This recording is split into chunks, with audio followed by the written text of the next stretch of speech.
Bom, vamos falar então desse gabinete da ousadia, né? Ou para ser mais justo, o gabinete do ódio do bem. Aliás, antes de embarcar no tema, eu acho válido chamar a atenção da nossa audiência para o duplo padrão escancarado de setores da imprensa ao rotular situações da vida política. Vamos voltar aqui um pouco no tempo. Quando os índices econômicos pós-pandemia apresentavam aí significativa melhora, o jornalismo militante falava em despiora da economia. Quando se propôs uma PEC que dava aí uns 50 bilhões de reais de margem fiscal para o governo anterior, ela foi carinhosamente batizada de PEC Kamikaze. Já o governo atual conseguiu um arrego fiscal na casa de 200 bi de reais fora do teto de gastos, mas a proposta ficou conhecida no noticiário como PEC da Transição. No governo anterior, emendas parlamentares aprovadas e determinadas pelo relator no Congresso foram tratadas como orçamento secreto. E o Lula da Silva, com todo o seu conhecimento sobre o assunto, denunciou que essa era a fonte do maior esquema de corrupção da história. Acontece que, quando ele virou presidente, segundo a apuração aqui da CNN Brasil, o empenho de emendas parlamentares mais que dobrou e as transferências especiais para os municípios, indicados por parlamentares, aumentaram mais de 500%. Embora seja quase impossível fiscalizar essas operações, a imprensa se refere a elas com o simpático nome de emendas PIX. Falando ainda em verbas para o Congresso, dizem que o governo anterior entregou as chaves do cofre para o Centrão. Mas o governo petista atual, que criou 15 novas pastas ministeriais e está loteando as estatais entre lideranças políticas, bom, aí é sempre uma questão de articulação política e de governabilidade.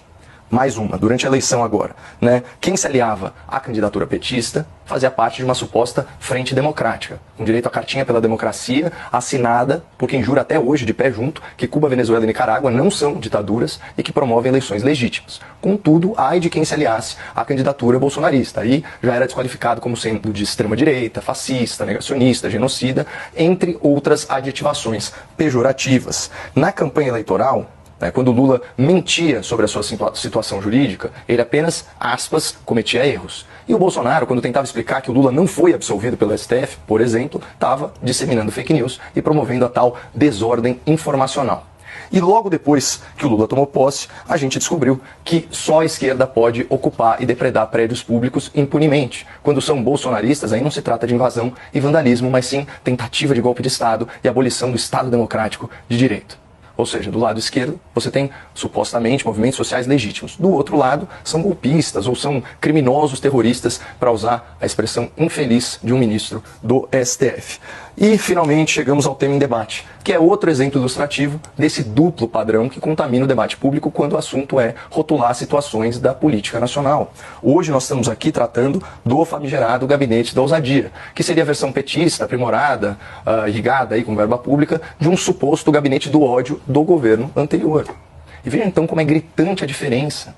Olha a diferença dessa carga semântica entre essas duas expressões. Gabinete do ódio, governo anterior, gabinete da ousadia, governo Lula.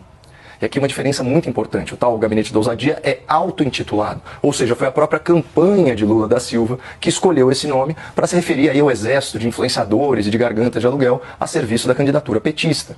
Já o gabinete do ódio é uma expressão criada e propagada pelos opositores do governo anterior. Como eu disse, é um escancarado duplo padrão. Por isso, eu quero alertar aí a nossa audiência, para que ela não se deixe enganar por falsos rótulos e por manipulações de linguagem. Segundo a apuração do jornal O Estado de São Paulo, que denunciou tudo isso, aspas, o gabinete da ousadia deveria se chamar gabinete de petulância, dada a descarada apropriação da estrutura do Estado para fins políticos partidários. A iniciativa, embora indecente, nem surpreende. Trata-se da reedição da manjada máquina petista especializada em difundir versões dos fatos que agradam ao Palácio do Planalto, não necessariamente verdadeiras, e de desqualificar e perseguir os críticos do governo federal, sobretudo a imprensa profissional. Fecha aspas.